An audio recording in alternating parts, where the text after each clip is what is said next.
Finally the winter storms and winds appeared to be easing, and I managed to get my boat fixed this week.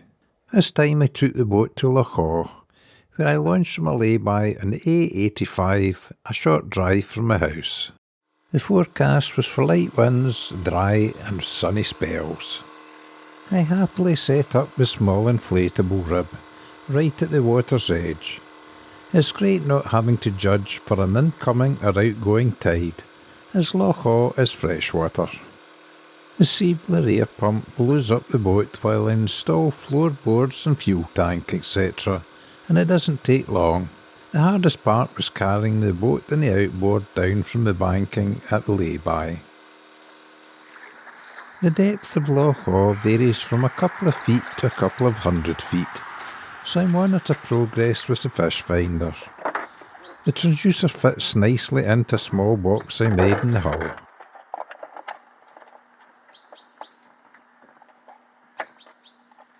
I then fill the box with some water, and the transducer signal fires through the hull. The fish finder sits on top of my storage box, and is powered by a 12-volt battery which is kept inside the box. A little later the boat is afloat, and the 6 horsepower outboard is warming up nicely.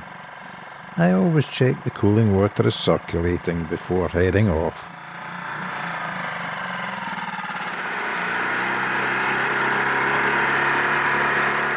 Sitting well forward, I ease the boat onto the plane.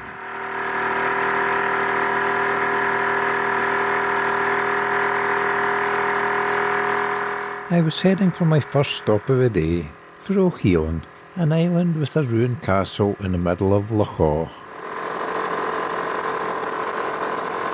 Low cloud clung to the sides of Ben Cruachan.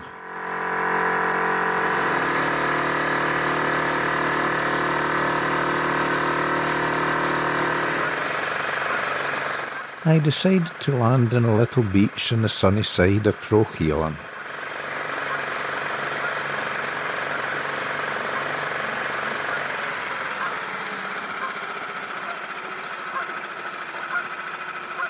And was immediately welcomed by a gaggle of Canadian geese, honking their horns for all they were worth. Although the constant noise can get a bit wearisome, I welcomed it as a sign of spring. I took a wander to the ruins of the ancient castle for a nosy around.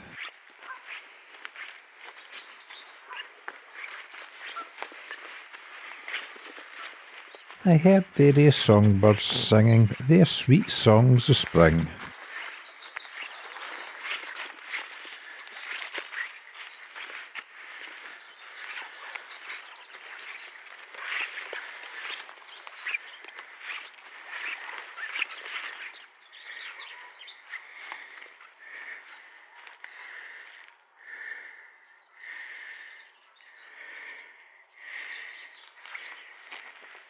Little clouds of flying insects also indicated that the winter months were mostly behind us now.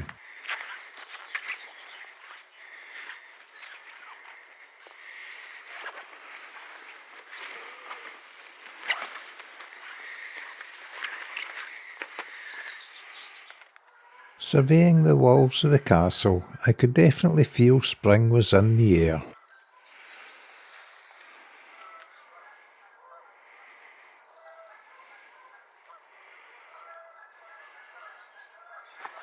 I happily returned to my boat to have a welcoming first coffee, to soak in the atmosphere and to listen to nature's noises.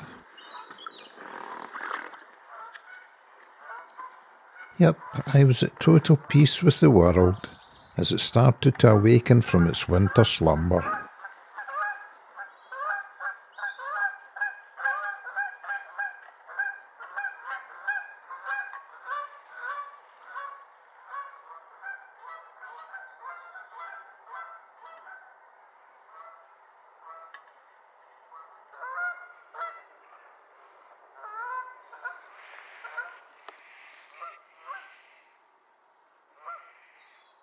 I sat enjoying the moment for at least 30 minutes, then clambered back in the boat and continued on my way.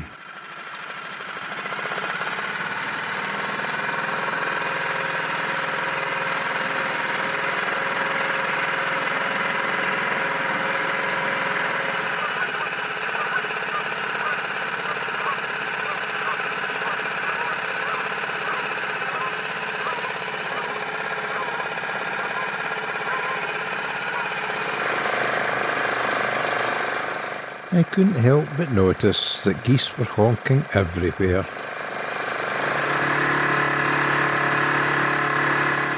I was now heading for the eastern end of the Loch to have a gander at Kilchurn Castle. It was a beautiful calm day, but clouds kept covering the sun.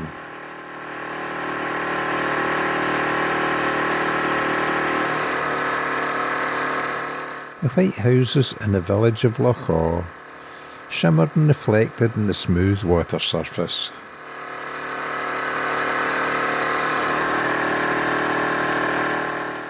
At times it looked as though it could start raining, but it stayed dry.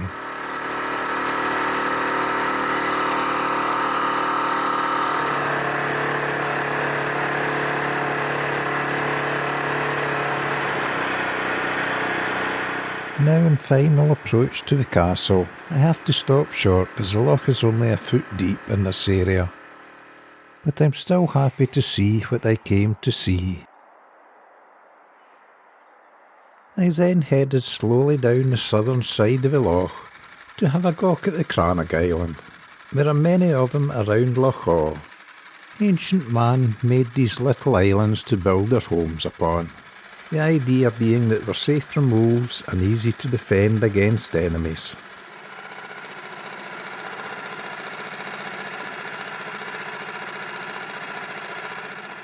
The clouds started clearing and the sun brought some warmth into the colours of the passing trees and hills. It was turning into a honking good spring day.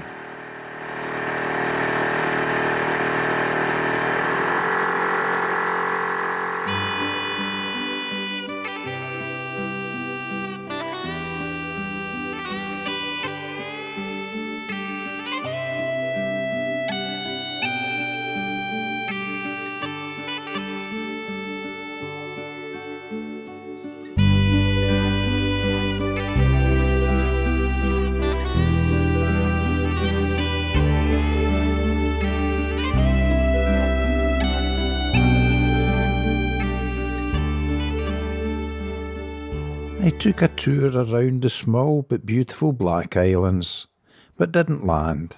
I was thoroughly enjoying the journey.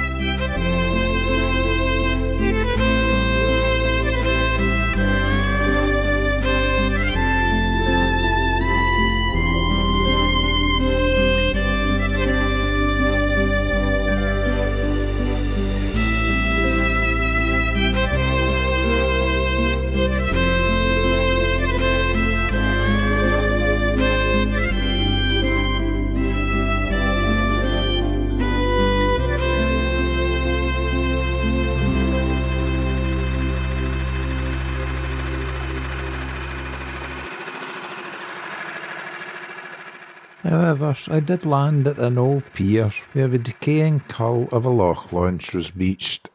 I beached my own boat beside it to have a gander at the old boat.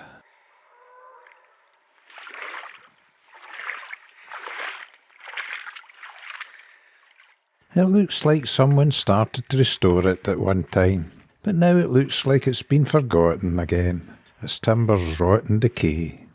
It has no visible name, but the brass plate still in the bow states it was made in Windermere in 1927 and was without doubt someone's pride and joy.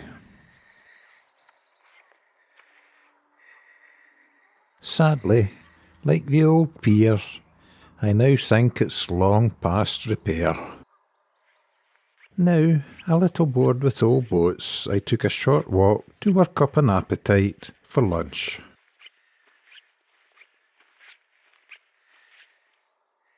I clambered up a grassy hill to survey the scene below me.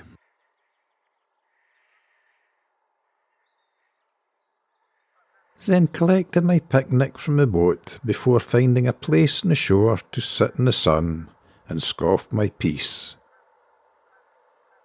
I confess that I sat for an hour contemplating how mad the world had become. I never once suspected that COVID's recovery plan could include threats of another world war. I concluded that I was extremely lucky to be here, and not where bombs and shells were landing as strangers, some, very much like myself, in their promised land. As my thoughts lingered with best wishes for others, I headed back to my boat to continue on my way. I was in no hurry as I watched clouds lift on Ben Cruachan. I was here to enjoy my day.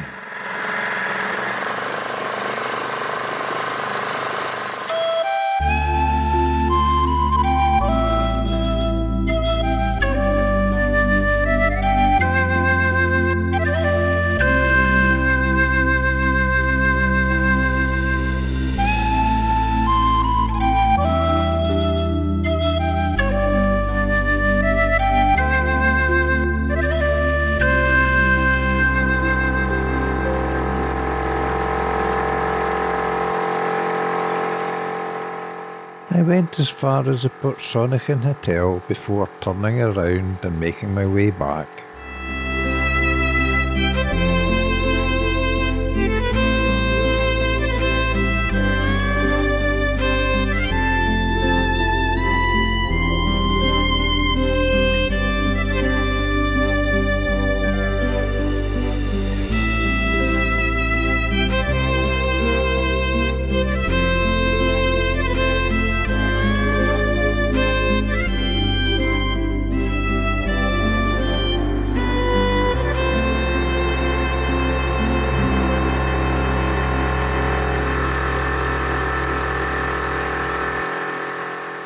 Yep, I truly enjoyed a honking day in the water, and I hope it's only the start of many more now that spring is arriving. Thanks for watching.